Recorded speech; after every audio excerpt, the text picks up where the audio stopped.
Hello, Auntie here, and Ariel. So glad to have you back and see you all continuing with us on our journey. The subject of today is called visible and invisible. The subject that we're dealing with here is the following: is that the way people see you is not necessarily the full picture. In other words, what we present in our outside behaviors is not necessarily representative of what's inside of us. Because what's inside of us, a lot of us have difficulty showing and expressing. And therefore, we are more comfortable and feel safer to keep it tucked well inside and not show what we're really feeling. Like, in other words, sometimes you'll say something for the effect. Somebody upsets you or gets you angry. You talk them down by talking nice and talking well. They believe that that's who you are on the surface, but that's only a touch of what is inside of you, but that you're not saying. And that's the invisible. Invisible is something that we really do not share, and I would call it to some degree in denial until you're ready to open up. And that doesn't come spontaneously. It's something you work at, and it's something that is very important, of course, but it's hard to achieve. So as people are saying, is that we have two sides, one that we share with others and one that we either deny or we keep to ourselves. Yeah. And I'm just curious, do you believe that it's the visible and invisible sides of us? Is that the more the invisible side? Is that an inherent part of us? Is that something that we're all born with two sides of what of things we share and we don't share, or is it something that we sort of create as a protective measure as we go through life? I do not believe you're born with it. That's not the case. I think it is something that you evolve, you work at, and I don't think it's something that you recognize or think of as something you were born with, because you know that eventually you have to think about it, you have to talk about it. You're the one who's driving that. So I don't think you're born with it, and I don't think it goes away by itself either. It's all a process, and it's all step by step, as everything that I talk about is. So I'm curious, so then in a certain way it sort of could be seen as a protective measure, and I'm just curious, is it to protect us from others or from ourselves? Another good question, Ariel. I'm going to say it's kind of hard to define that very clearly. I will say that generally speaking, it's more for the outside world to open up the inside of you, because the inside of you is you. That's not a huge discovery, generally speaking. So I think the fact that you share it with or use it, and you put that in italices. Yeah, italices. Yeah. And I say that, it comes at a certain time. Don't know why. It just does. You're ready. You're able. You've accomplished, achieved what it takes to open up that particular point, and it's not all at once. It's not everything at once. It's generally step by step. So the goal isn't to throughout our life to have this visible and invisible side. It sounds like it's sort of the goal is to fuse them together and have your true self come through. Yeah, that's absolutely true. I don't think that you don't have just one or the other. They work with each other, and I don't think you can expose the invisible side of yourself without the outside of yourself. Yourself is the driver, and yourself has both sides. So both sides have to be involved in making it, to get there, to achieve the open of the subject that you're ready now to go public, so to speak, and take it out from the inside of yourself that doesn't share it. Would you say you've reached that point of the fusing of the two, of the connecting of them? That have I reached it? I don't think there's a reaching end to any of this. Like most things in our lives, our behavior, our thoughts, our feelings, our expression, our way we live our lives, all of it is involved. And so I don't think it ever stops. I think that it's not, okay, now it's all gone, it's all cleaned out, it's done. Yet I don't believe it's done. I don't think it's ever really done. There's always something else that needs opening, that needs addressing. So I think you can't think in terms of, okay, I have 10 features to take care of, and when those 10 are done, I'm done. No, not at all. It really is an ongoing thing, and it goes with you forever. So then how do you get to the point of it? You have a personal experience, and then it's scary to let people in and let them to really see you, or even to acknowledge to yourself the things that you're hiding. How do you get to the point, or what are some tips that you find could be useful for people who are struggling to allow their invisible side to come through? Ariel, you're very different this morning. This morning, you're really, really, you're in there, right? Okay, so let's go. What tips would I give? What suggestions I would offer? Yeah. I think that's a very difficult question. I'm going to say that I believe it comes from some kind of inner source, inner readiness. There is no if what you're looking for is a formula that will work to extract all of this and make it come out of you and be shared with others. I don't think there is such a formula. I think what it is it just starts to happen. That you're ready now. And with that readiness would be the key. The readiness is what unlocks whatever it is that's going to come out. And I don't think that there's any solution or formula that will make it happen. I think it'll happen on its own when you're ready and not 1 minute more.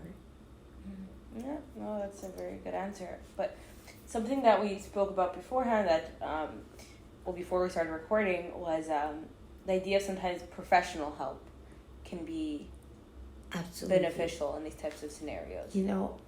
We can, most of us, and more choose to figure out things on our own. Is it efficient to do so? Probably not. But I will say from my own personal experience that you have to be ready. Like anything you do in life, any undertaking of any kind, you have to be ready. And if you're not ready, recognizing that you're not and you need help. You need someone to work with you to get there. And I have to say that in my entire lifetime, I only had one. And I was pushed, because I was not ready at all, to go for this help and that help and the third help. And for example, when I was going to try, as I spent about 20 years of my life fighting to lose weight, because I was morbidly obese, I would go to Weight Watchers because everybody said, everybody loses weight on Weight Watchers. That's where you have to go. You want to succeed, it's Weight Watchers. So I went. I lost weight with a lot in the beginning, because when you're that heavy, anything you change is going to make you lose some large amount of weight without it not being real, in fact. So I went and I said, nah, this is not for me. So what I used to do is walk in the front door and then walk out the back door. A rebel. Yeah, I searched and I found a back door. Mm-hmm. And that's the point. You can always find a back door Mm-hmm. if that's what you're looking for. If what you're doing is just too soon for you or not the right thing for you or whatever your reasons, you will find a back door of some kind to just in my world, what I did, I took one of my big talents, which was I could read people very well. Mm-hmm. And so if I had a therapist, it wouldn't take me long before I found the therapist's problem. And I would be talking to the therapist about their problem. And so my problem was never discussed because that was a very great detour if you think about it. Mm-hmm. I would be helping them deal with their problems. And one time, one of the therapists said, she fired me. She said, you're not coming back. And I said, why? Because remember, everybody in my world, every friend, family member, and so on, was forever pushing me. And so it was like, no, I have to keep coming because otherwise I'm going to hear from everybody. So I said to myself, I said to her actually, well, why? She said, because I've noticed that I look forward to coming because I know you're going to help me. But that's not what this is about. So you're helping me when in fact you're gaining weight instead of losing it. Because you're so busy helping me that I didn't notice that we weren't dealing with your issues at all. Mm-hmm. So that was my tool at the time to deal with what I didn't want to deal with because I was not ready. Being ready is the absolute core. There's very little that matters as much as not being ready and recognizing it. And more importantly, stand up and say it. And say, you know what, guys? Back off. I'll do what I'm ready to do when I'm ready to do it. Mm-hmm. But a person who has the emotional mess that I was in that took me to walking out the back door, I was not ready even to tell anybody how I felt. Mm-hmm. It was as much as that. And that is not uncommon either. Sometimes people who are not ready are unable to share why with themselves and with others. So there's a lot of aspects to the question you're asking, and I'm going to say that recognizing that you are not able to do something you're not ready to do, I think is very healing for yourself.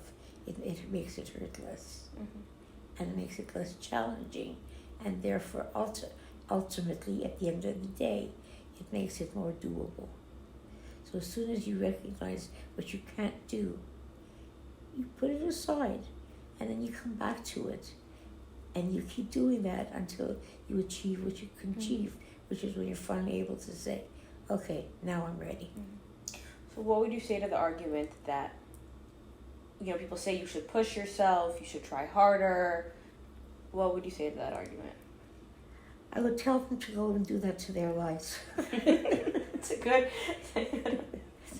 Basically, advice is cheap and good, I remember when I was going to say my early teens, my mother, who was a real champion of this, she would always make us kind of compete with each other, which is what I was doing my whole time as I was growing. As I was always trying to go up against her or to be as good as her, because I was led to believe very strongly by her, my father, by her, by people in general, who, if only you were as good looking as your mother, was actually said to me. And in general, she was a person who was she was an achiever. And so for me, that just represented more and more.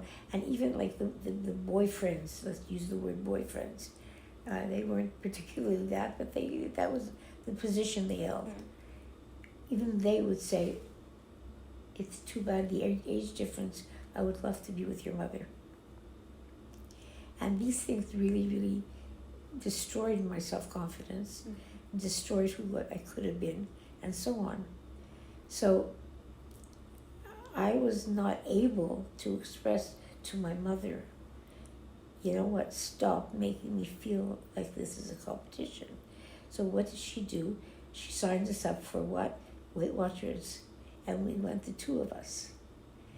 Ultimately, what happened is that, as it would be the case, with time, my losing weight would slow down because I was eating, and my mother lost the weight. So yay, yet again she won.